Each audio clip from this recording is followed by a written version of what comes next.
बराबरी करने की सोच रहे हो? इसका चार्जर ही 5,000 का आता है। आईफोन भी ले ही लिया, सुना है लोंडिया आईफोन पे मरे। तुम्हारे एंड्रॉइड के कैमरे को टक्कर देने के लिए हमारे एप्पल का iPhone 6 ही काफी है।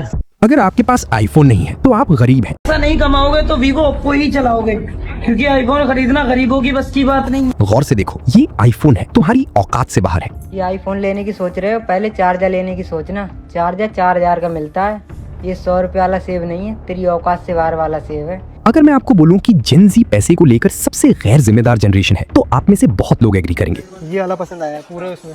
ये तो ऑसम है यार। ये 12 का लेकिन 3499 3500 रुपए का गाइस चप्पल है ये 1,90,000 का है।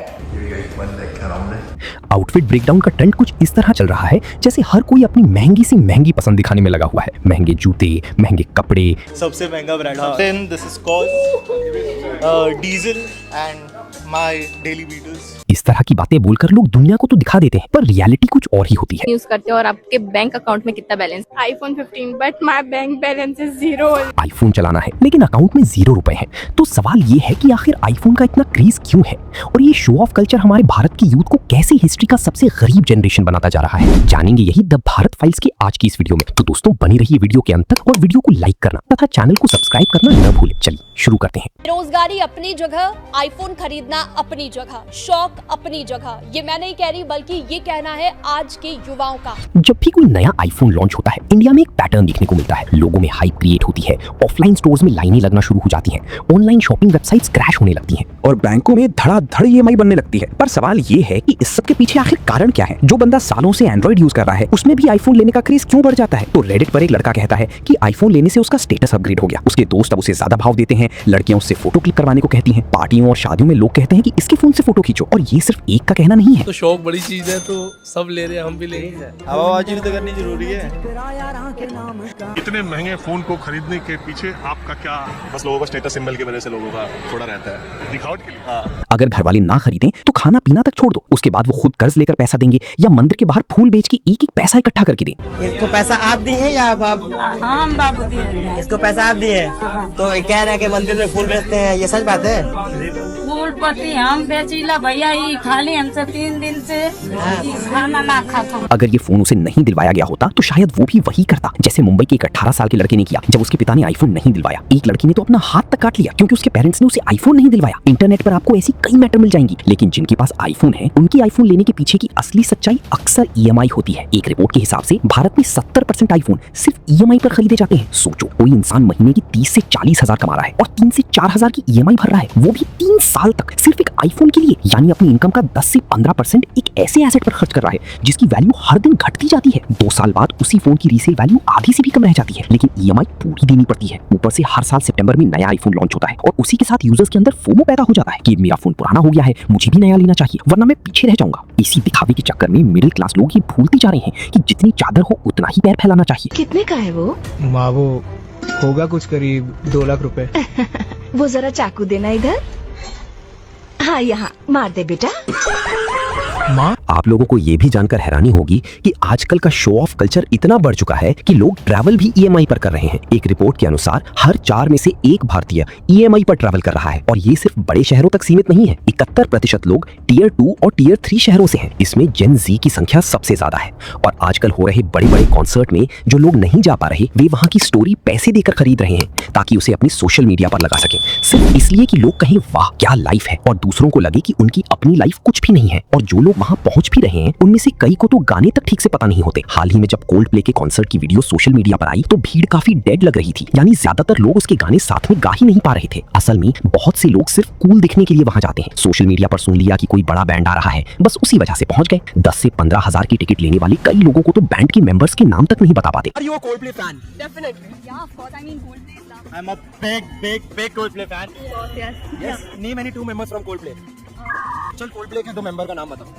यार क्या बोलते हो आप? एक मेंबर बता Coldplay का, चल 2 एक बता। एडम है। Chris Brown. Yeah, Chris Brown. That's all I know.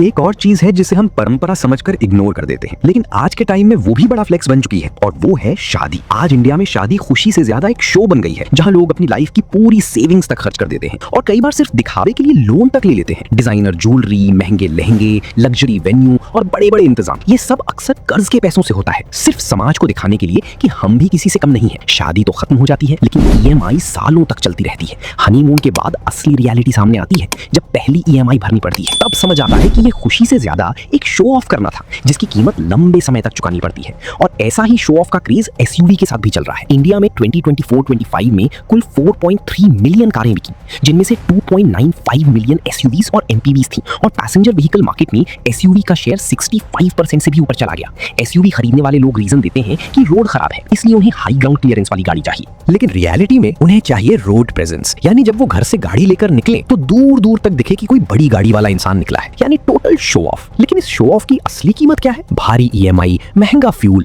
Regular maintenance और इंश्योरेंस का बोझ। और अगर आपकी ईएमआई आपकी इनकम का 40% पार कर रही है, तो सच्चाई ये है कि आप कार नहीं खरीद रहे, बल्कि कार आपको खरीद रही है। तो ये कहना गलत नहीं होगा कि भले ही आज लोगों के हाथ में 3 कैमरे वाला फोन है, पैरों में नाइकी के जॉर्डन हैं और बाहर एसयूवी से निकलते हैं, जिसे देखकर सब कुछ शानदार लगता है, लेकिन सच ये है कि इन चीजों का ज्यादातर हिस्सा ईएमआई पर लिया हुआ होता है, और महीने की शुरुआत में ही फोन से लेकर कार तक की ईएमआई पूरी सैलरी खा जाती है। ईएमआई का ऑप्शन सिर्फ आईफोन और कार तक सीमित नहीं है, अब तो क्विक कॉमर्स और फूड डिलीवरी इकोसिस्टम ने भी बाय नाउ पे लेटर को नॉर्मलाइज कर दिया है। Zero down payment, instant approval और आसान मंथली पेमेंट्स, ये तीनों चीजें मिलकर डिमांड को इतना फ्रिक्शनलेस बना देती हैं कि इंसान को एहसास ही नहीं होता कि वो धीरे धीरे कर्ज के साइकिल में फंसता जा रहा है। अगर रफ फिगर देखें तो करीब 40% जेनजी अनसस्टेनेबल डेट में फंसी हुई है, जिसका मतलब है ऐसा कर्ज जिसे बिना किसी की मदद से निकलना मुश्किल होता है। इससे साफ जाहिर है कि क्रेडिट कार्ड भी तेजी से बढ़े हैं। 2021 में करीब 6 करोड़ थे, जो 2025 में बढ़कर 11 करोड़ हो गए हैं। और सबसे ज्यादा क्रेडिट कार्ड कौन ले रहा है? Of course Gen Z. Credit card के मामले में बैंक वाले काफी जीनियस हैं। अगर आप जनरली देखो, क्रेडिट कार्ड पर आपको 1 से 5% का कैशबैक मिल जाता है, एयरपोर्ट पे लॉन्च एक्सेस मिल जाता है, रिवॉर्ड प्रोग्राम्स मिलते हैं, और इस तरीके से हमारे दिमाग को ये महसूस कराया जाता है कि हम खर्च करके भी कमा रहे हैं, जबकि इसकी रियलिटी ये होती है कि अगर आप फुल पेमेंट हर महीने नहीं कर रहे हो, तो वो 1 से 5% कैशबैक आपके लॉस होने वाला है। क्योंकि आप ये भी तो देखो, 36 से लेकर के 48% तक का इंटरेस्ट लग रहा होता है आपकी अनपेड अमाउंट के ऊपर। और क्या सारी गलती एजेंसी की है? तो आंसर है नहीं, क्योंकि गलती तो सिस्टम की है। इंडिया में फाइनेंशियल लिटरेसी स्कूल्स में नहीं पढ़ाते, कॉलेज में भी नहीं पढ़ाते। मतलब जब इंसान की पहली जॉब लगती है, तब उसे पता चलता है कि टैक्सेस कैसे कटेंगे। दूसरी तरफ आप यूके, ऑस्ट्रेलिया, न्यूजीलैंड जैसी कंट्रीज को देखो, वहां पर फाइनेंशियल लिटरेसी स्कूल्स में मैंडेटरी है, और हमारे यहाँ अगर सिस्टम ने नहीं एजुकेट किया है, तो बैंक्स उसका फायदा उठा रहे हैं, डायरेक्टली जेनजी को टारगेट कर रहे हैं। इनको पता है जेनजी मोबाइल पे लगे हुए हैं, जेनजी डिजिटली बहुत अवेयर हो रहे हैं, सो कॉल्ड फाइनेंस इन्फ्लुएंसर से, तो इनको स्टूडेंट क्रेडिट कार्ड दे दो, सैलरी अकाउंट खुला, एक क्लिक में क्रेडिट कार्ड रेडी। ये हो रहा है। इनफैक्ट अब बैंक्स खुद पब्लिकली आकर के बोल रहे हैं कि जेनजी की वजह से क्रेडिट कार्ड के यूजर्स बढ़ रहे हैं। इसीलिए द भारत फाइल्स के हिसाब से इंडिया में फाइनेंशियल लिटरेसी की बहुत जरूरत है। लोग क्रेडिट कार्ड और लोन ले लेते हैं बिना ये समझे कि इंटरेस्ट कितना है, पेमेंट मिस होने पर क्या होगा और इसका सिविल स्कोर पर क्या असर पड़ेगा। सरकार को भी कंज्यूमर लोन को थोड़ा स्ट्रिक्ट करना चाहिए, क्योंकि आजकल छोटी छोटी एप्स आसानी से लोन दे रही हैं और लोग बिना सोचे समझे कर्ज में फंस जाते हैं। बड़े स्टोर्स पर भी हर चीज ईएमआई पर मिल जाती है, जिससे लोग जरूरत से ज्यादा खर्च कर देते हैं। पर्सनल लेवल पर सबसे जरूरी है, कोई भी लोन लेने से पहले उसकी टर्म्स समझो और खुद से पूछो कि सच में मुझे उस प्रोडक्ट की जरूरत है या सिर्फ दिखावे के लिए खरीद रहे हो। बिना सोचे समझे खरीदारी से बचो, थोड़ा टाइम लो और बड़े खर्च के लिए सेल का इंतजार करो। अगर समझ नहीं आ रहा कि पैसा कहां जा रहा है, तो खर्च लिखना शुरू करो। यूपीआई की जगह कैश यूज करो, क्योंकि जब अपने हाथों से किसी को पैसा दोगे, तब पैसा का असली एहसास होगा। और आखिरी और सबसे जरूरी बात, सोशल मीडिया का यूज कम करो। लोग वहीं से दूसरों को देखकर फैसले ले रहे हैं। भाई साहब, हर किसी की जर्नी अलग होती है, इसलिए शो ऑफ के चक्कर में गलत फाइनेंशियल डिसीजन मत लो। फिलहाल आज के वीडियो में बस इतना ही। आप ऐसे फेक जेनजी के बारे में क्या सोचते हैं, कमेंट में जरूर बताएं। और वीडियो इन्फॉर्मेटिव लगा हो तो इसे अपने दोस्तों के साथ शेयर करें। साथ ही चैनल को सब्सक्राइब व वीडियो को लाइक करना ना भूलें। फिर मिलते हैं अगले वीडियो में। धन्यवाद।